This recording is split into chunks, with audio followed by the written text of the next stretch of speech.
नमस्कार दर्शक बंधु जय जगन्नाथ। चलतु आज गोटे नुआ भिडियो देखा मोर छोट छुआ मानकर जो 5 वर्ष भितर थिबा शिशु मानकर आधार कार्ड केमिति करा जाय पोस्ट ऑफिस रे। आधार कार्ड पाए आपणकर निकटस्थ पोस्ट ऑफिस जातु।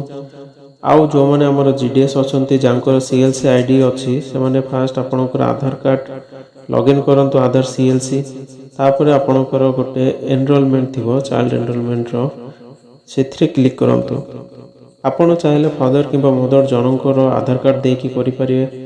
आपण बायोमेट्रिक ऑथेंटिकेशन देखिए। बायोमेट्रिक ऑथेंटिकेशन मझे मझे प्रोब्लेम आसे। जदि एरर कोड 300 देखौछि ता अर्थ तांकर बायोमेट्रिक मैच करूने फिंगर चेंज करके दियंतु कि भल भाव फिंगरप्रिंट दियंतु। जदि 100 आसछि बोले तांकर आधार कार्ड रे भूल थिबो।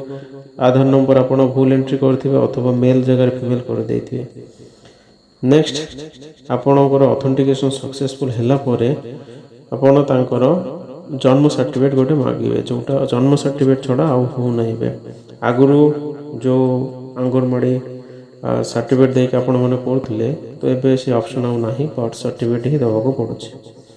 आपण बर्थ सर्टिफिकेट हिसाब से निर्भुल भाव तांकर जो पिला थिबो तांकर नाम फिलअप करंतु। भल भाव देखंतु तांकर गोटे गोटे लेटर स्पेलिंग जेमिति थिबो सेम सेमिति करबा को पड़ियो। तो आपण माने हाँ एमती ना गोटे चांस रे आपणकर ठीक हो जिवो।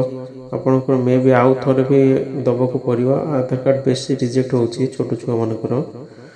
आपण फास्ट ना एंट्री कला परे जदी भूल आछि आपणकर ना रे तो आपण आउ थरे करेक्शन करबा को बहुत प्रॉब्लम होउछि। सेति पे ठीक ठाक भाव दियंतु। आपण ना इंग्लिश से मारिया परे सेति ऑटोमेटिक ओडिया पळे आसीबो। ओडिया रे गोटे इंस्टॉल देखिबो तो इंस्टॉल करियो दरकार नै बैक मारि के आउ थरे पळे आसंतो ऑटोमेटिक तांकर ओडिया सिलेक्ट हे जिवो ना। तापर जेंडर पिला हेतले मेल जियो हेतले फीमेल और डेट ऑफ बर्थ चूज टिके भलो भाव देखंतु केमिति करा जाय। तो आपण जो date of birth calendar click कला परे एटी आपनकर एमिति आसीबो। तो आपण डायरेक्ट से लेफ्ट कॉर्नर रु जाय कि ईयर चूज करंतु। तापर साइड रो मंथ चूज कर दियंतु। केते लोक कोन होछि तांको जति पूर्ण होछि से माने ईयर टा को चूज करि पारंतिनी तो साइड रे क्लिक कले ऑटोमेटिक देखै देबो आपनकर ईयर गुडा को। ठीक अछि। तो तांकर जन्म सर्टिफिकेट हिसाब रे तांकर डेट ऑफ बर्थ चूज कर दिली।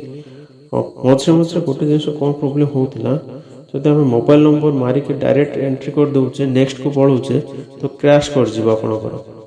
एबे देखंतु मोबाइल नंबर ऑप्शन अछि। मो एटी डायरेक्ट जदि मोबाइल नंबर देकी फिलअप करि देबी नेक्स्ट को जिबी ऑटोमेटिक क्रैश हे जाउछि।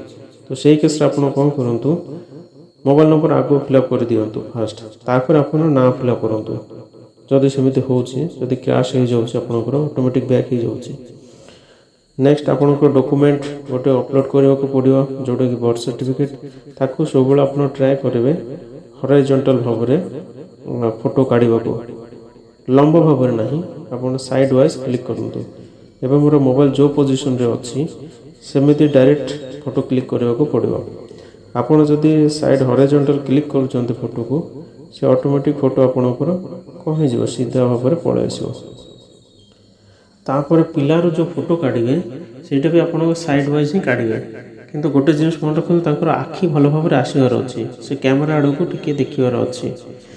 नेक्स्ट आउ थरे पेरेंट्स रो फिंगरप्रिंट दियंतु। एक ऑथेंटिकेशन आउ थरे नियंतु। ऑथेंटिकेशन सक्सेस हला परे आपण आउ थरे तांकर ना डेट ऑफ बर्थ एगुडो को भलो भाव रे वेरीफाई कर दियंतु। ठीक अछि।